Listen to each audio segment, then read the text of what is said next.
Go for launch. Boeing's Starliner Crew Flight Test got the green light to move forward towards a launch date of May 6th. This is where the rubber meets the road, where we are going to leave this planet, and that is pretty darn cool. What's left for NASA, Boeing, and United Launch Alliance before the big day? Over the moon. NASA provides an update to its advisory committee on the progress of getting humans back to the moon's surface. The development activity all across the country on this mission is significant. What comes next for Orion, SLS, Starship, and more. And gyroscopic headache. NASA's Hubble telescope entered a so-called safe mode on April 23rd after one of its 3 working gyroscopes began malfunctioning. We'll dive into the problem and a possible solution. Joining us for insight and analysis are Tariq Malik, the editor-in-chief of Space.com, and Passant Rabie, a space reporter for Gizmodo. From the Spaceflight Now News Bureau at NASA's Kennedy Space Center, this is News from the Press Site. And liftoff of Artemis 1. We rise together, back to the moon and beyond.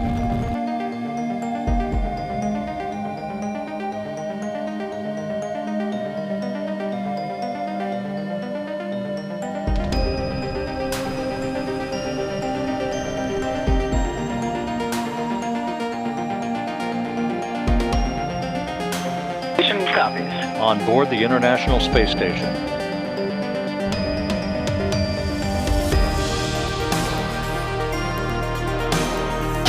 liftoff. Go Falcon, go Dragon, go Crew 7. This allows us to go faster and to have better technology.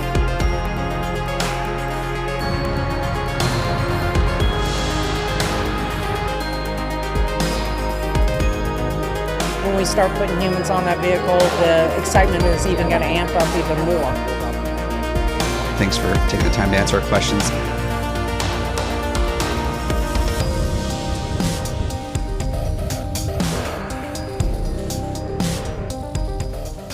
Hello there and welcome to this week's edition of News from the Press Site, a look back at the week that was in space news with some of the journalists that helped cover it. I'm Will Robinson-Smith, reporter here at Spaceflight Now. Really appreciate you taking part of your day to get a little bit smarter about some of the events of the past week, and we've got a great panel to break it all down. We're talking about things like the return of the next crew to the Tiangong space station. We've got news on Blue Origin's New Glenn rocket, and of course, the revival of Voyager 1. And to break it all down, we've got some great guests. First up is Tariq Malik. He is the editor-in-chief over at Space.com. He's been with the publication for about 24 years and spent some time actually on the early end as an intern. He used to be a city reporter for Huntington Beach Independent before leaping into space, and we're sure glad he did. Tariq, welcome to the show. Thank you. Thanks for having us, Will. Absolutely. And rounding out the panel today is Passant Rabie.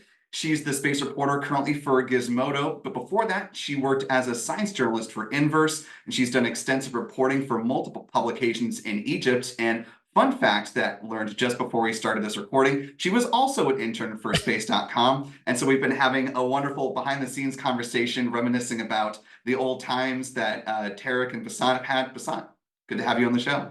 Thank you so much for having me. Absolutely. It's great to have these sort of serendipitous reunions from Space.com present and past. And we're so glad that you guys have the extensive experience you do covering the space beat, because we've got a lot to run down. And we want to start, of course, with one of the biggest news items of both this week and really the next couple of weeks to come. And that's Boeing's Starliner Crew Flight Test, CFT. Let's listen to this. Supporting the crew on orbit is the thing we're doing, but come May 6th, this will be the focus, and this mission, of course, going off well. Of course we wanted to do that. Do we expect it to go perfectly? This is the first human flight of the spacecraft. I'm sure we'll find things out. That's why we do this. This is a test flight. So when you do test, you expect to find things, and we expect to find things. But that's what we've done, all those names that I didn't mention earlier, in preparing us to handle any and all conceivable situations, and many of those, because of the training we've had, those situations that we can't conceive of, we're going to be able to handle those as well. And so that was the commander of the CFT mission, Butch Wilmore. He and Sunny Williams will be launching, as you heard, no earlier than May 6th, heading up to the International Space Station for about a week-long stay on orbit, where they'll be shaking out some of the factors on the Starliner spacecraft, on the way there, while they're docked to station, and of course on the way back. So bringing in our panel here, starting with you, Tariq. You've been covering space for decades now. Obviously, the whole time that the Starliner program has been in development. Your thoughts, just to kick us off on, Starliner finally being at this point where they're ready to run through what actually was completed just today as we're recording this, the crew dry dress rehearsal. Yeah, I think it's definitely a big milestone that Boeing is finally here. Unlike SpaceX's Dragon, Boeing's had a really rocky time developing the Starliner spacecraft. They had in 2019, of course, their failed OFT-1 uncrewed test flight that wasn't able to reach the space station. And then after they were able to do that with a second flight with OFT-2, they found all sorts of other issues. So the fact that they've been able to iron all of those out to get to this point where it does sound like everyone is very confident in both the vehicle and that it's ready to fly, I think is a really big moment, both for the company and for NASA to finally have some redundancy in its ability to get U.S. crews from U.S. soil to the space station. And Passant, just picking up where Tariq left off about the need for NASA for this, dissimilar redundant effort to get crews to the International Space Station. From NASA's perspective in your reporting, how key is this moment to finally get here, and the fact that they now will have the ability, starting with Starliner 1, to go back and forth between SpaceX and Starliner, with a Dragon obviously on the SpaceX side? Right, like Tariq mentioned, it's been such a long journey and such a struggle to get to this point. And this is one of two of NASA's commercial partners to send its astronauts to the ISS. And SpaceX has already sent 8 crews to the ISS, and Boeing is still at 0. So this definitely will increase NASA's ability to get to the ISS. It increases access to the ISS. The only thing is that the space station is also retiring in 2030. So how many crews can they get up there before that time is we're still gonna wait to see. But then afterwards, we are going to transition into having commercial space stations in Earth orbit, so that could still be used for that afterwards. Yeah, Tariq, in the briefing that we heard yesterday, one of the questions that came up was, what is the future of Starliner after the up to 6 flights, as long as the ISS is on orbit? And Mark Nappy said, their focus is on CFT and then these 6 missions. In our conversation with Leroy Kane, also with Boeing, he had mentioned that they are starting to think about the commercialization of Starliner, but, he sort of echoed what Mark Nappy said, which is they're sort of focused on what's immediately in front of them. But to that point of commercialization, do you think, given Boeing's involvement with Orbital Reef, that there's a good market case for Starliner down the road, or do you think that's still kind of TBD on what that business model is going to look like? I think you've kind of hit both of the points on the head there. Well, Boeing needs to get these missions off just to make sure that they can make good on their NASA contract. I think $4.2 billion with the commercial crew contract that they have with NASA to fulfill that 6 operational flight mandate. I would point out, though, that commercialization of the Starliner vehicle, what became the Starliner vehicle back when it was still called CST-100, was always kind of in the early envision. In 2010, when Boeing announced the plan for what was then a 7-person Starliner, they tapped Bigelow Aerospace as their big commercial partner after the space station to fly crewed flights there. Now, of course, Bigelow Aerospace is no longer with us, but they did fly at least some habitats on test flights, and there's a inflatable Bigelow built room on the space station now. So the fact that they were thinking about it at the inset, I'm sure that there's still they have ideas there, but it's been very expensive for them to get to this point. They had to fly an entire test flight over again, revamp a lot about Starliner. And I'm sure we might talk about it later. The fact that they had to redesign some thrusters to avoid corrosion or remove a mile of tape out of this spacecraft that's launching soon because it was flammable. Redesign parachutes to make sure that they can meet safety loads. A lot of that stuff they found out after the fact, after that first failed flight back in 2019, that has really lengthened and added extra cost that Boeing was responsible for. That they have to pay for themselves. Yeah, they obviously footed the bill for OFT2 because OFT was not successful. And, to your point, the tape, the parachute issue that came up following OFT2 were things that needed to be corrected. And, from what Boeing has told us, and obviously, you both have been following this reporting as well, they feel like they've done better with their hardware software integration, that they've really thoroughly crossed their T's and dotted their I's. But, Passant, to what Butch Wilmore was saying in that soundbite at the top of this conversation, this is a test flight and they expect to learn things that, are the unknown unknowns, the things that you can't really test for until you're in that environment. So as you're watching the CFT mission, what are some of the things that you're really going to be watching for to see, how they execute, what happens, in this part of the mission or that?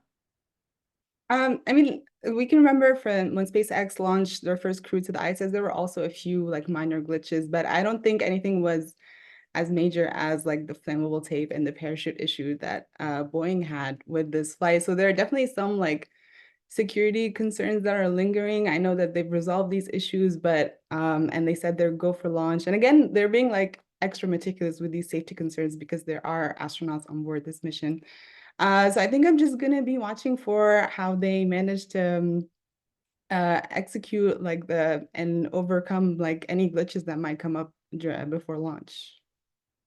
And Tariq, when I was over at Johnson Space Center with your colleague Elizabeth Howell, who we had on the show a couple weeks ago, we were told that this was really kind of a pilot's spacecraft. That if you look at the high fidelity mock-up and some of the photos and videos that have been published, it's a very densely packed set of controls that they've got there in the Starliner spacecraft. What are you looking forward to as far as, when they take manual control of this, and what are some of the things that you're watching out for sort of in that non-autonomous regard, I suppose? I look forward to seeing the interiors, watching the crew actually operate the spacecraft. When I had the chance to see an earlier mock-up of Starliner, I was really struck by how kind of shuttle-esque it looked, because it had switches and whatnot that you would expect to see in a spacecraft. And I remember being told very specifically by Boeing not to photograph or take video of their chairs, because they had built these special chairs that could be, kind of stowed away, which is something you don't see in the Dragon spacecraft, because those are fixed seats, so they can give the crew some more space. So what the actual crew experience is like transitioning from launch to orbital flight, how the life support hands up, because it sounded like it worked fine on that first flight, but they wanted to see what that crew interaction is be, and what the views are like from the vehicle, because we kind of know from in-flight events what it's like on Dragon, but it's a very differently shaped vehicle, bigger than Apollo, bigger than the Atlas V. That's why they got that skirt at the end of it there, and it'll be interesting to see how it handles both the docking and the reentry too, because we did see a successful landing on the previous uncrewed test, and this lands on land, in the New Mexico desert, what that's going to be like, and how it's different, for Sunny in particular, from the Soyuz landings that she had on land in Kazakhstan when she had flown to the space station. Yeah, just to touch on the seat topic real quick, since you brought it up. It's actually pretty nifty. While we were there at Johnson, they've got a bunch of modifiable pieces to the seats, so different size shoulder restraints and head guards. So it really is conformable to a lot of different body types, which is one of the things that Boeing was telling us that they wanted to make sure was part of this, so that within obviously certain limitations, you can't have the tallest person and the very shortest person in the world flying Starliner, but they want to be able to accommodate a lot of different people that are ultimately flying, maybe with that sort of commercialization in mind. I guess just lastly, Passant, to round out this part of the conversation, we're still waiting on a couple of events on the station to go forward before, we even talking about the launch of Starliner, or undocking CRS-30 Dragon, moving Endeavour from the forward port to the Zenith port on the Harmony module. Based on what we were hearing earlier this week, and some of the updates we've gotten even as recently as today, does it sound like things are kind of moving along as you expect to get to that May 6th date? Or as Sonny Williams said, don't think of this as a magical date because it could shuffle. Right. I feel like they're already setting it up to fail. Like they're already setting it up to like, okay, May 6th, but like don't actually expect it to launch on May 6th. And I get that they want to prioritize safety. Obviously, they said that they won't launch unless they feel very confident about their ability to launch and get to the ISS safely and get the crew there safely. So I think I'm not super optimistic about the May 6th date. And honestly, it's making me a little anxious to think that they could launch it as early as May 6th. So I definitely think if they have to wait a few more days, a few more weeks, just to make sure that everything is up to standard, then I think they should definitely do that. Yeah, better to scrub on the ground than, have something unfortunate happen in the air. So definitely want to keep safety at the forefront, and we, wish them luck with this mission. Well, speaking of humans launching to space, in fact, we did have a crewed launch to not the International Space Station, but the Tiangong Space Station. We can move to our next story here. Of course, 3 taikonauts happened to lift off earlier this week on a very busy Thursday with 3, folks on board. Commander Ye Guangfu and fellow taikonauts Li Kong and Li Guanxu. I hope I didn't just completely butcher those names, but they rendezvoused and docked with the Tiangong Space Station. This was the 7th time that taikonauts have flown up to the TSS. Passant, starting with you, since you've done a little reporting on China's space program, is it starting to feel like operations to their space station are becoming more routine, or what's your just overall evaluation of their human space program at this point?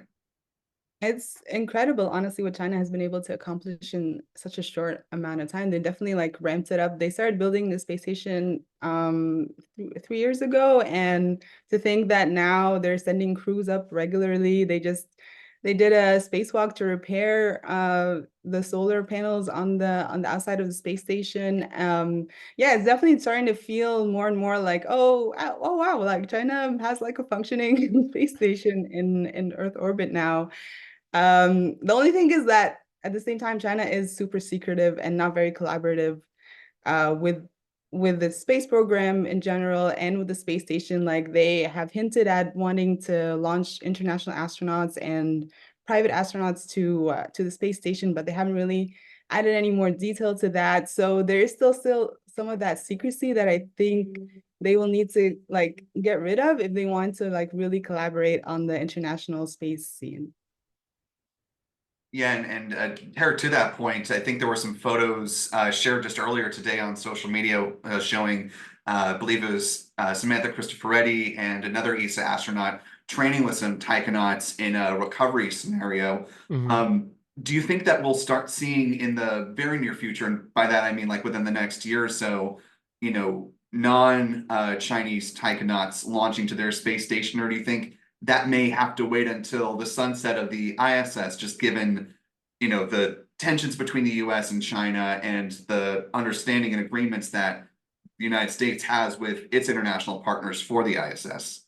I think it will likely happen sooner rather than later, Will. I mean, I would expect at least in the next couple of years to see at least one international type partner or some kind of international customer, because what we also saw this week was China announced the addition of partnerships with a country like Nicaragua, as well as with the Arab Astronomy League. I may have gotten the organization's name wrong, but they're partnering with them on their International Lunar Research Station project. That's their moon base project, very similar to kind of NASA's effort with the Artemis Accords to have a bunch of partners to develop agreements and collaborations there. And at the same time, we know that China has both worked with the European Space Agency in the past when they did they both had participants in a mock Mars mission, for example, with Russia.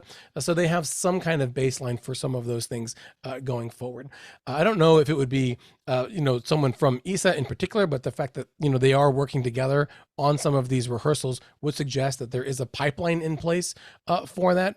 And I would like to see if they're going to do some of the handover type shared experiences like we saw Russia do in Roscosmos at the International Space Station, where you would have two of the nation's astronauts, in this case would be China, and then one perhaps partner astronaut for that handover to then come back with the returning crew. I think that's what we're going to see most likely in the interim there, especially as more countries look for ways to get to space without building up their own space program itself. Passant, in the last segment, we were just talking about some of the commercialization potentials for Starliner. Do you foresee China having any interest in, offering space tourism opportunities to their space station, sort of like we've seen with the ISS? I mean, to a lesser extent, you've got the private astronaut missions through Axiom Space. You've had some space tourists over the years, and back in the shuttle days, and through the Soyuz. But does it sound like from your reporting like that's of interest to China or, potentially in their future? I think it definitely would be of interest because it is, they want profit at the end of the day, and it's just a natural evolution of the space industry as it grows. It's the privatization of the space industry. So yeah, they would definitely be interested in that. And I think building new modules to the space station, adding new models would help them kind of start that while not disrupting like the core activities of the space station and their astronauts, keeping that separate. So it is something that would be of interest. But I think they would, again, they just need more transparency with their space program in general, especially if they want to start considering these privatized trips. Yeah. Well, speaking of transparency, that's actually a great segue to our next topic, and looking out beyond Earth. Earlier today, actually, as we're recording on Friday, April 26th, there was an update from the NASA Advisory Committee on a whole host of topics, one of which is the Moon to Mars architecture. So I want to play just a short clip of part of that conversation and let you listen into that. Let's listen. Yeah, this is George. What's the time interval between the launches? We need it to be, I think, it's going to depend on how they characterize the leak and boil off on the flights that lead up to this. So I can't give you an exact number. Think on the order of 3 to 4 weeks, and that's the kind of rate we need to get to, launch rate, in order to substantiate that. So that's kind of the pacing item. Have they figured out how to launch without damaging their pad? Yeah, absolutely. They have. Yeah, they have a water diverter system at the pad that's taken the plume pressure off. After the first flight, of course, you guys know they had that issue, but then they cut that in pretty quick at Boca, and for IFT2 and IFT3, they haven't had any major refurb. So again, that was just a short snippet of part of what was an hour and a half long conversation, part of a much longer overall day with the advisory committee talking to NASA personnel about some of the milestones. They also discussed things like the budget, but to focus on the Moon to Mars architecture piece of this, and Tariq, we'll start with you on this conversation. I don't know if you had a chance specifically to listen in to this conversation that they had today, but what is kind of your thoughts on where, let's start with the moon first, the progresses that we've heard so far, getting to Artemis, well, let's start with 2, and then of course to 3, which is what they were touching on there with the spaceship or Starship, which is of course going to be the human landing system. Yeah, I know that when it comes to landing, that's always the big long pole in the tent, right? Is do you have the lander ready? Do you have all of the other systems that you need ready for that? For Artemis 2, we did see the delay, from later this year to now late 2025. I don't think that's a great omen, pushing it back by a year so early in the countdown, but clearly that more time is needed to develop the basically to get the next vehicles ready, the next Orion, the next SLS ready, and make sure that that mission will have all of the systems that it needs ready to carry that first crew of the 21st century around the moon and return them back safely. I would like to see like an orbital flight around the moon, but we're not going to get that with Artemis 2. But we'll have to see how that mission develops over time. And so you're going to want to watch the pipeline for the SLS, which I know that the engines are there and that the vehicles are being assembled and machined, but we'll have to see how the pacing for all of that works. They've been testing the engines pretty regularly so far, so we'll be tracking that. And then the Orion spacecraft too, because they want to use a lot of components from Artemis 1 for Artemis 2, and then how does that integration go? Now the big poll though is, are they going to have everything they need ready to land astronauts in 2026 or not? And that snippet that you just played there was all about the Starship human landing. We've only seen 3 test flights yet. So far, they haven't reached all of their goals.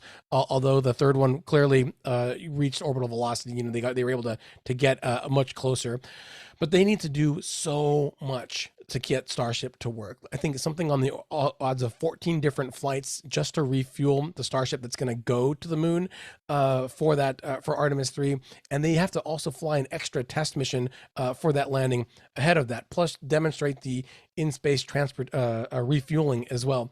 Those are all huge milestones that have to be met in not a lot of time. So that's a lot of flights to get off, and we would need to see a higher flight rate for sure. And we know that they're building a second pad in Florida too, which would probably help them as well. So I think that pacing item is going to be very, very key to see what will be feasible and when it comes to landing people with at least that infrastructure there with the Orion and Starship set up right now. Yeah, it sounds like they want to have at least 2 Starship towers in the Boca Chica area, 2 here in Florida. They're aiming for the refueling test in 2025.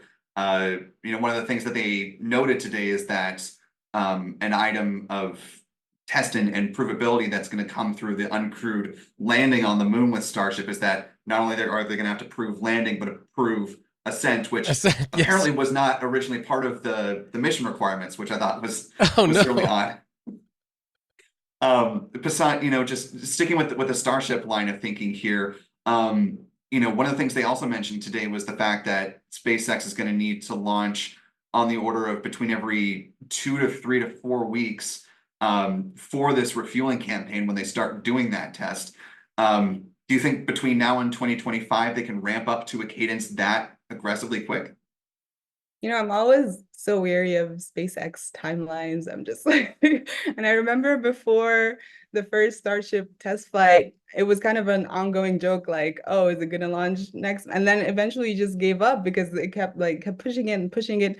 But I will say that ever since the first test flight, they have been like on their game, and we've seen so much improvement from the first test flight to the third test flight, and they've been able to like speed up the pace of these tests. So it is like, I'm optimistic about that. But as far as like, will they have it ready for operational to do that many launches by within that time frame, I'm not quite sure. But we are seeing a lot of progress, especially with the third test flight. It flew like longer and further than the other ones. So there's some optimism, but also like with SpaceX, you can never trust their timeline.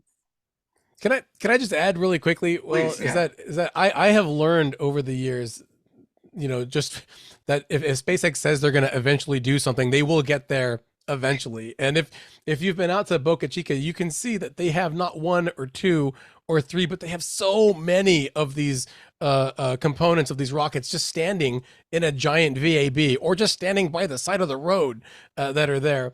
So they definitely have a pipeline, but like you just said earlier, and like Passant said, they need to do so much of it. They need to have multiple launch sites. They just have the one and they're building the others now. I think they will get there, but it's the timeline that Passant mentioned, can they make that or not? Can they make NASA's goal or not? We'll have to wait and see, I guess.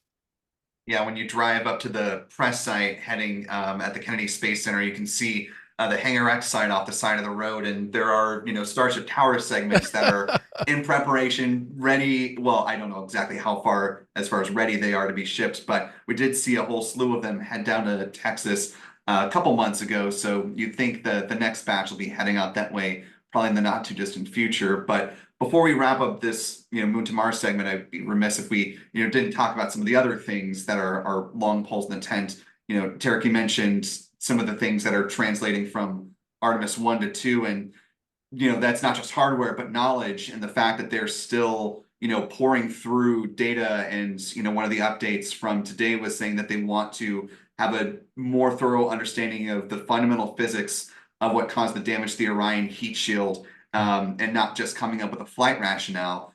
Do you feel like language like that is an indication that we may see perhaps another delay of the Artemis 2 mission, because the heat shield really is such a key component to making that work? I think that they will get there. It does sound like they feel like they have faith in that the heat shield will work, but they need to understand why they saw more ablation, more of the pitting than they really did expect. The fact that they will have to make sure that they get the people back, the crew back safely, does ride high. I mean, we just heard it in the FRR for the flight readiness review, pardon me, for the Boeing flight. They said very specifically that Butch and Sonny's lives depend on this flight, and I do feel that is very paramount for Artemis 2 as well. So the fact that you just pointed out there that they're not trying to do just a rationale, which NASA did with the space shuttle tile loss and the foam loss that damaged the tiles that led to the Columbia accident. They developed a rationale for that, not a source or a cause or an understanding for it. Now, of course, those missions went off and got safer. And I would suspect that they do really need to understand that fundamental process, and then how to prevent it for Artemis 3, Artemis 4, however they're going to do that in the future, before they get to that sign. The fact that they kind of have this longer lead time with the Artemis 3 missions and beyond, they can use that as a buffer, I think, to give them a little bit more wiggle room. But I do think they're going to want to settle it first before. And if that means delaying, we've seen they've already delayed it by another year way early on. They're willing to do that at this point. Yeah, the old mantra, we will not fly until we are ready, it certainly rings true, especially when you've got people on board. Well, leaving the moon metaphorically for a moment, but sticking with NASA, we did see NASA as a rideshare as part of one of the launches from earlier this week, as part of one of Rocket Lab's payloads on its 47th Electron flight in its total. I believe this was the 4th Electron mission of the year. They sent up a really cool mission. This is Solar Sail. It's taking a look at this video now, full screen. This is NASA's Advanced Composite Solar Sail System, ACS-3, which is basically going to use solar propulsion instead of a traditional propulsion system using, cryogenics or hypergolics or something like that in order to propel the spacecraft. And, this one is about 30 feet by 30 feet on each side, and around 6 parking spaces put together. But this is sort of a technology demonstration, a proving ground for tech like this, which may inform future missions to, to Mars or other places like that. So bringing you both back in here, Passant, to start with you, thoughts on technology demonstration like this, and what you think NASA could have in store for this down the road? I really love this new technology in theory. In theory, it sounds great. It's cheaper, it's eco-friendly. You can have longer duration missions without the need for like large fuel reserves. So it's great. Unfortunately, it's also limited in that in like how much payload it can carry, how far it can travel, because you always need to be around the sun to use the sun to propel forward. But it is very useful for small missions like CubeSats that you can launch. And in theory, like solar sails can sail in space for forever without just depending on the sunlight. But of course, because you need to use thin material, it is more prone to tearing, or we saw with the Planetary Society's light sail that eventually the mission kind of like got dragged down by the atmosphere and atmospheric drag ended the mission. So it is a great it's a great idea in theory, and is definitely useful for smaller missions. Yeah, picking that up, Tariq, where in your mind do you see an application like this if you're, not as limited by timeline as Passant was saying? This is, not the quickest way to get from point A to point B, but certainly a more cost-effective way potentially. Exactly. Yeah. I think, I think Passant's mention of smaller vehicles and maybe building them a little bit more affordably and then just sending them out to coast, out to the outer solar system or something, can definitely be viable. This isn't NASA's first solar sail. Of course, they had NanoSail D a while ago, and Japan has even sent a solar sail Icaros out to Venus, which was really crazy. And so they've been able to prove that they can use this technology, at least in those limited scales, for those flights. What would be interesting is to see how these find actual applications. What are the CubeSat missions that they might want to send, or an even bigger vehicle? There's a very ambitious idea with Breakthrough Starshot to build a sail like this, and instead of using the sun, using lasers to power it, to Alpha Centauri, with a tiny little, like a computer chip as like the only payload aboard. But the fact that it could be, instead of being a science fiction type technology, but something that could help us actually get to another star, even with a limited probe, I think would be really, really exciting.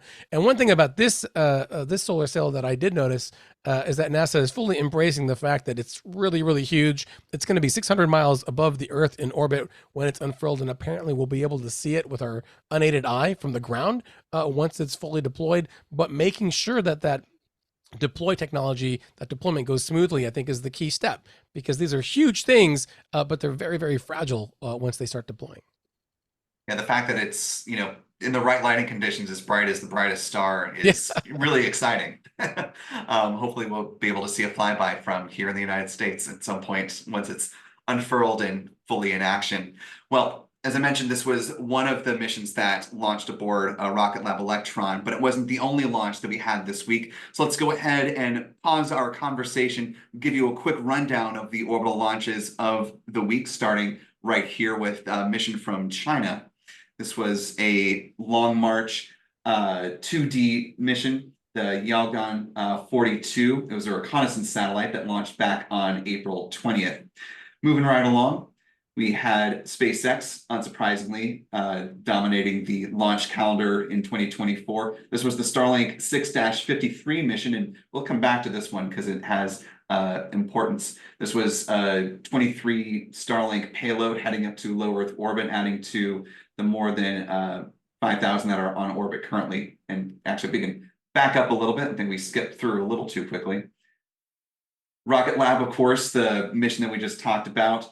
In addition to the solar sail technology demonstration, ACS-3, there was also a Earth observing satellite for Korea called NeonSat-1. This is the first of a constellation of satellites that'll be launched into orbit, I believe 520 kilometers above the Earth's surface, with a couple more satellites set to launch in 2026 and 2027. Moving on. Of course, this was the Shenzhou 18 mission, the final launch of this week, as we talked about sending 3 taikonauts up to the Tiangong space station. But want to go back to the Starlink mission from SpaceX. This one was quite notable, and you can come back out to me because this happened to be the 300th booster landing for SpaceX. Quite the feat. Only the 9th booster landing. You say only the 9th. But, as far as the SpaceX pantheon of first stage boosters, 9 is fairly young when you've got boosters that have launched now 20 times. I believe we have some video of the landing if we can pull that up. This was the 300th landing, touching down on the drone ship out in the Atlantic Ocean about 8.5 or so minutes after liftoff. It was a beautiful liftoff. We'll show you the launch video right after this as we start the conversation. But you can see it touching down on the drone ship there, almost feels routine at this point. But Passant, we'll start with you. Getting to 300 is no small feat. It's nice to have a round number, but really is emblematic of just how far SpaceX has come, in less than a decade with this technology. your thoughts on the fact that they've, hit the big 300 on their booster landings? Yeah, it's crazy, like you mentioned, that this has become routine for SpaceX. They've basically landed more boosters than other companies have launched rockets. Period.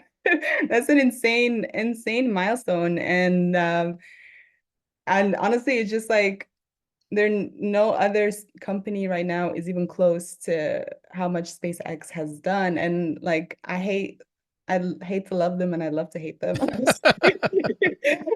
because I don't love their methods. They just keep trying and keep trying until they get it right. So, but hey, it works, and yeah, it's just insane that this is when you think of the growing space industry, like SpaceX symbolizes this new chapter of private space flight. So yeah, it's pretty. And, Tariq, we're going to talk about Blue Origin and New Glenn in our next topic, so don't want to go too far down that road. But, given the reduction in cost that SpaceX has been able to seemingly prove out through its reuse case, how much of a market change and a paradigm shift have you seen, in your time covering the space industry, SpaceX have on, virtually all the other players, whether that's them changing their business model or potentially some of them having to fold it up and, pack it in just because, there's not necessarily a viable business model for them.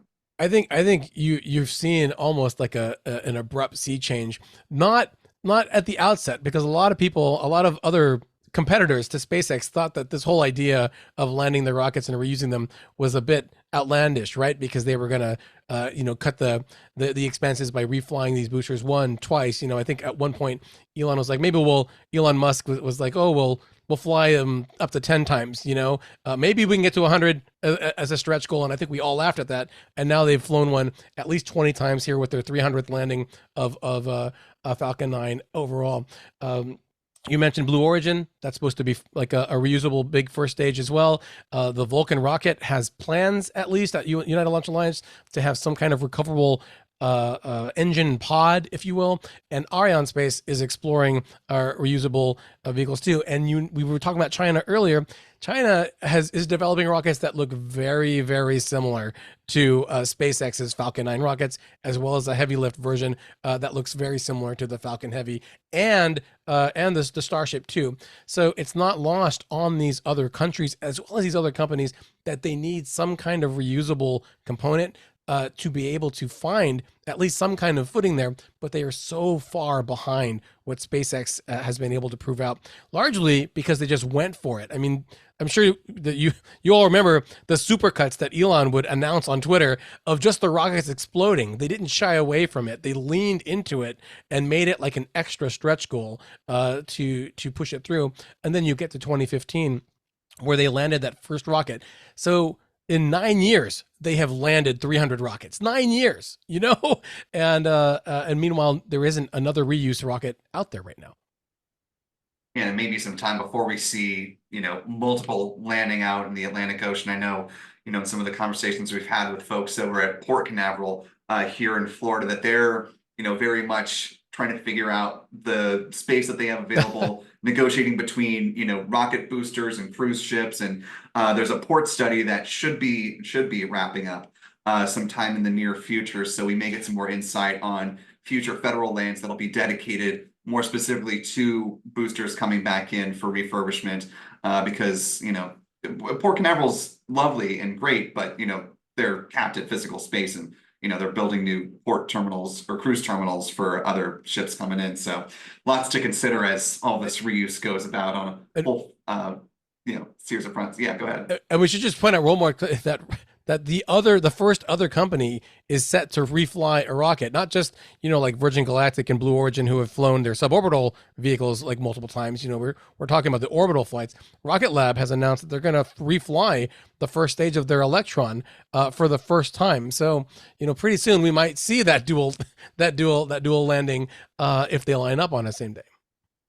Well, we got very close to seeing a dual launch, but unfortunately, Rocket Lab hit a ground systems issue, and so we got so close to simultaneous launches, but that day will come. Moving on to our next story. Just speaking of Blue Origin, we did hear from a presentation earlier in the week that it sounds like Blue Origin is going to be targeting September 29th, potentially as the date for the maiden launch of their New Glenn rocket, of course, carrying a pair of small sats on behalf of NASA that are the Escape and Plasma Acceleration and Dynamics Explorers, or the ESCAPADES mission. That'll be measuring Mars's magnetosphere via solar wind. So, Passant, starting with you on this one, you got Blue Origin, again, that has been years in waiting for it to emerge in the launch market as far as, an orbital class vehicle.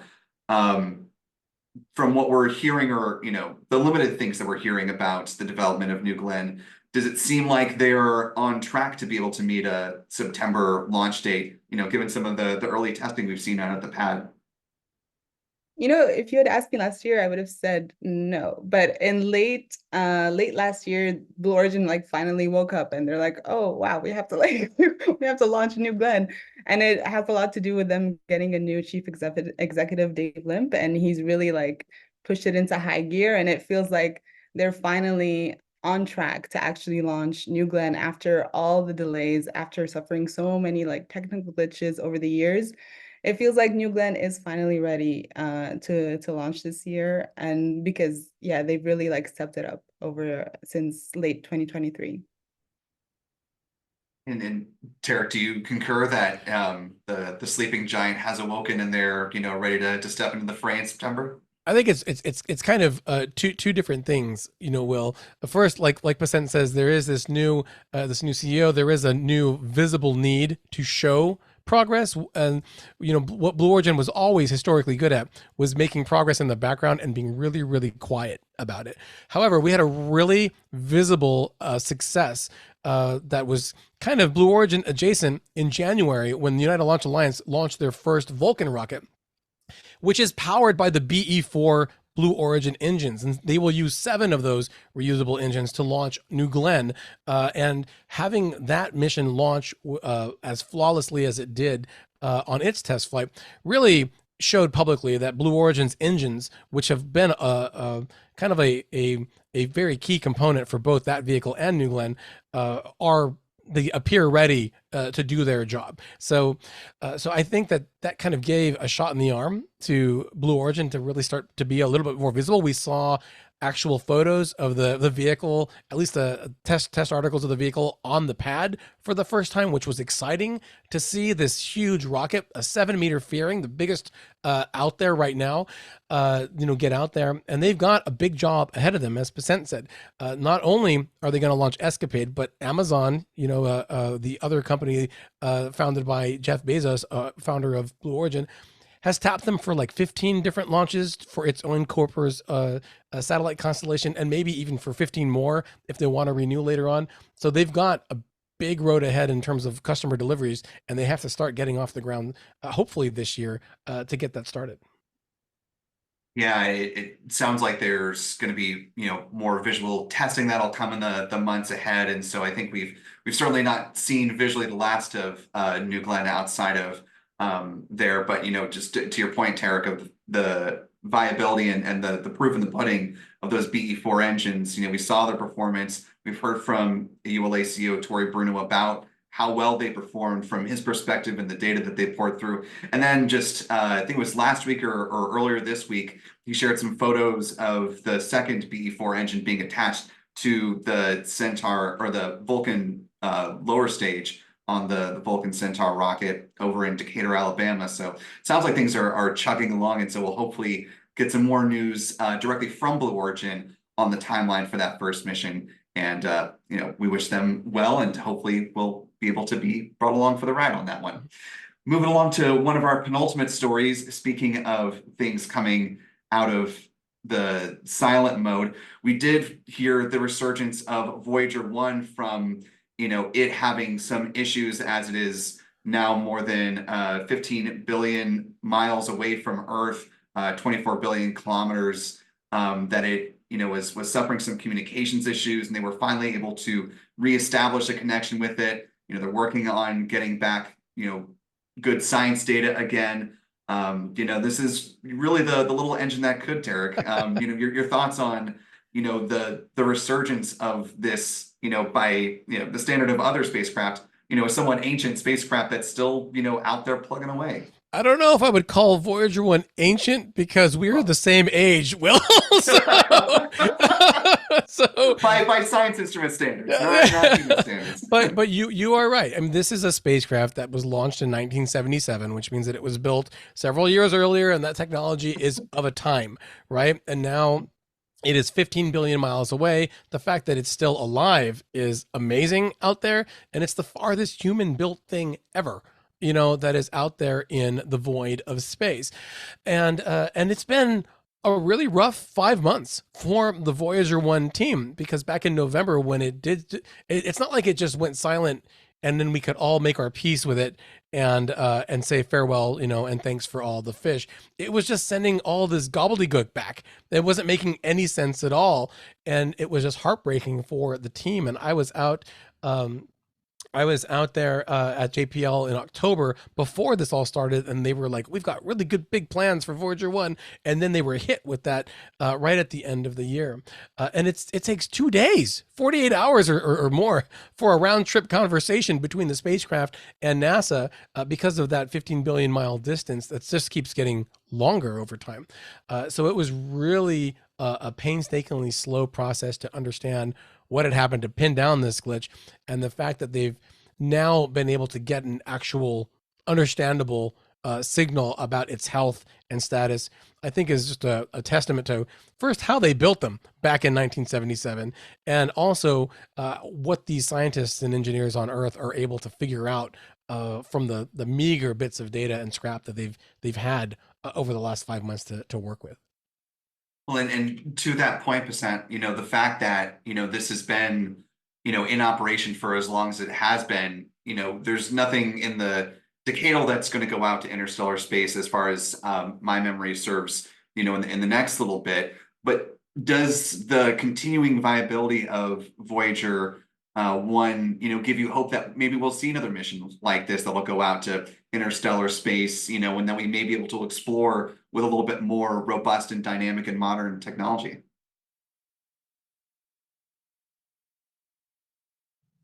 Oh, I think you're muted. Yeah.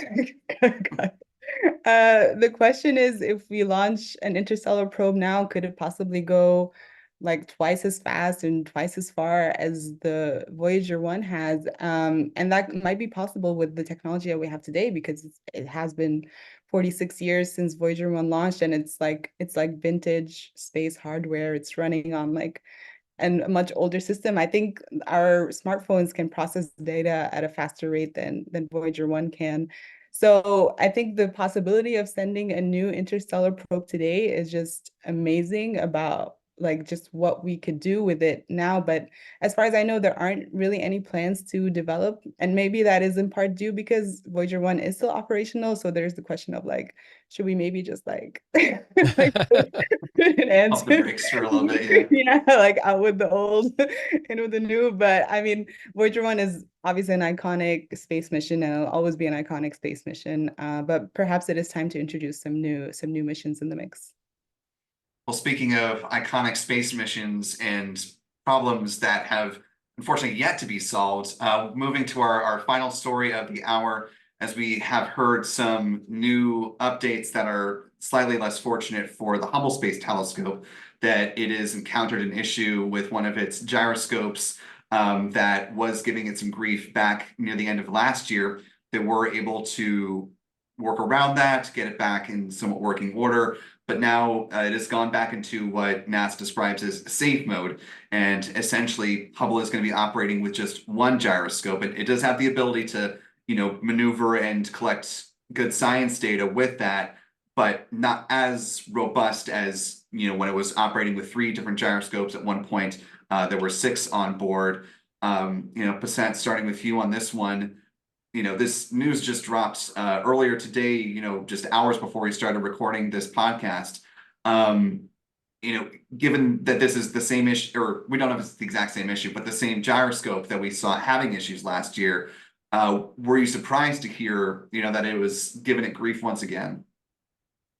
Not really. I guess I wasn't super surprised because even at the time when it was put in safe mode and then it came out of safe mode, then it went in safe mode again, and then it came out of so obviously this was a lingering issue that wasn't gonna get solved by just like one fix. And surely enough, like less than 6 months now, and it went into safe mode again because of the same or like similar issue because of its gyros.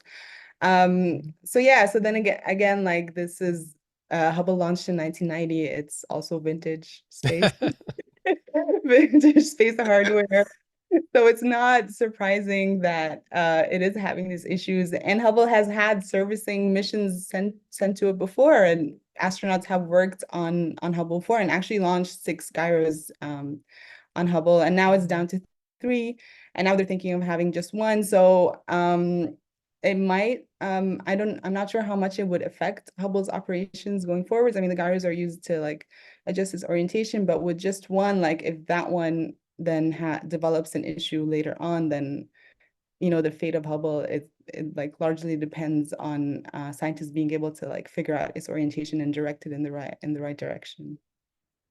Well, and Tariq, too, the servicing part of this, obviously we've been watching the progress of another crewed mission, Polaris Dawn, and its commander, Jared Isaacman, has, not been shy about talking about his hopes that the second mission in the Polaris program could be one going out to service Hubble and bring it back to its former glory, and then, potentially down the road, retrieve it via Starship and put it in a museum, if I may quote Dr. Indiana Jones, paraphrase him a little bit.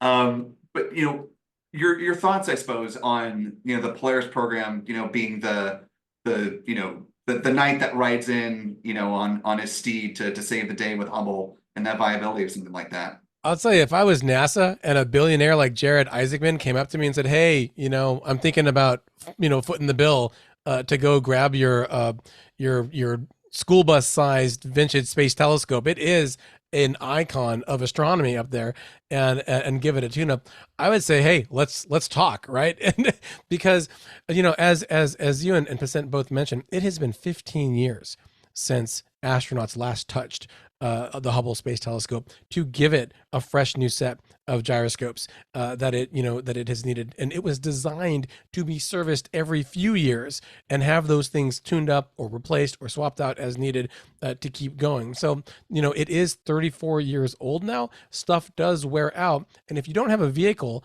and a trained crew ready to go do that, you're kind of tying your hands for what has been one of the most robust and impactful astronomical tools that we've had, in this generation, really. And all of the lessons that they learned from that went into the James Webb Space Telescope, which we can't service, but luckily it's doing just fine. So I think that if he can convince NASA that they can do it, and I'm sure that they would get some volunteers from folks like Mike Massimino or John Grunsfeld to come back and say, "Hey, let's go back to Hubble and give it a new life." I think that would be really exciting to see, and a great example of what that private and commercial partnership could do beyond just cargo and crew delivery, because they're going to need more of that kind of partnership for everything if we want to achieve what humanity is capable of in space. Well, I guess just to close things out, Passant, just to that point that Tariq raised, which made me question in a way that I hadn't before. Do you think in a Polaris 2 situation that instead of it being just entirely commercial astronaut endeavor, that you may see a NASA crossover with this, where you might have a mission that is commanded by Jared Isaacman potentially, but that would include some of the astronauts that are still, around, that have serviced Hubble, to bring some of that institutional knowledge with them, and then maybe throw in, a younger astronaut so that there's, hands-on knowledge of how to do this should we want to do it again going down the road. Right. I mean, most of these billionaires that invest in the space industry are huge space fans. And if you're a huge space fan, then you love Hubble. So if I had a lot of money, I would also want to go fix Hubble. That would be the first thing I do. Everyone has this attachment to the Hubble telescope because of all the incredible contributions it's had to science and all the beautiful images that we've seen from Hubble. So it is very feasible for that to be for that mission to happen. And I think they honestly should do it, and it would be a great benefit from the private space industry that would benefit ongoing science exploration. So yeah, they go for it. Well, with aspirations for the future, that is a great way to wrap things up. And unfortunately, we are at the end of our hour, but really appreciate the both of you joining us. So going back around the horn one more time, Passant, we'll start with you and then go to Tariq. First off, where can folks find your work and keep up with your reporting? And then secondly, what do you have your eye on for this upcoming week on the Space Beat front? Right, so I can be found on Gizmodo.com. I'm also on Instagram as Tariq Rabie, or do little videos on spaceflight each week, just breaking down the news that happens as well. For next week, I don't know. I'm gonna be keeping an eye out on Hubble to see what happens if it comes out of safe mode or not. So yeah, because I think I'm gonna be keeping track of that. And Tariq? Well, yeah, you can find me at space.com as always, and on the Twitter, I guess we call it X now, at Tariq J Malik. If you like Fortnite or Fallout, you can also follow me on YouTube at Spacetron Plays, and you can join us at This Week in Space. It's a podcast that my friend Rod Pyle and I of National Space Society have every week with the Twit Network. In fact, we were talking all about Starliner just today at This Week in Space, wherever you get your podcast there. And for the next week, I am watching Starliner. I really want that mission to get off without a hitch, because it's been so long, and Boeing and NASA and the astronauts have all been working so hard on it.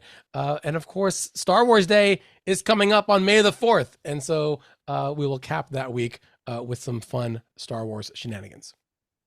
Yes, almost forgot that this next Friday, or well, I guess next Saturday is going to be May the 4th. Yeah. Lots of Star Wars things. I know, First Contact Day was a little bit early this year, so Star Trek fans had their time. This is the time for the Star Wars nerds out here. So and today is Alien Day. Will, today is Alien Day. 45 years ago today, the movie Alien first came out. So, and we've got a new Alien film on the way as well. So I think the Alien Romulus is what that's called. There's actually a cool video of one of the face hugger animatronics like cruising around on the ground. You can go find that on social media. But anyway, we're more real face focused than science fiction. But anyway, we love it all here. So thanks to both of you, Tariq and Passant, for joining us. Really appreciate it. Thank you. And thanks to you at home for taking part of your day to get smarter on this week in space. Really appreciate all of your time and dedication joining us here at Spaceflight Now. Of course, we'll be back with more space news next week. All the launches along the way, including some coming up over the weekend and heading into next week. So be sure to check out here on the channel for all those live streams and updates over at spaceflightnow.com and our launch schedule. Taking a look out at the pad right before we go. Our next mission is going to be heading out from Historic Launch Complex 39A as we're recording this, waiting for the rocket to roll out, that Falcon 9 heading out to the pad. And of course, over in June, we'll be converting it to our first Falcon Heavy launch of the year with the NASA NOAA mission Goes You. So for all of us here at Spaceflight Now, for the guys behind the cameras, Stephen Young and Adam Bernstein, I'm Will Robinson Smith. Be good to yourselves, be good to others. We will see you next time, folks, at Astra.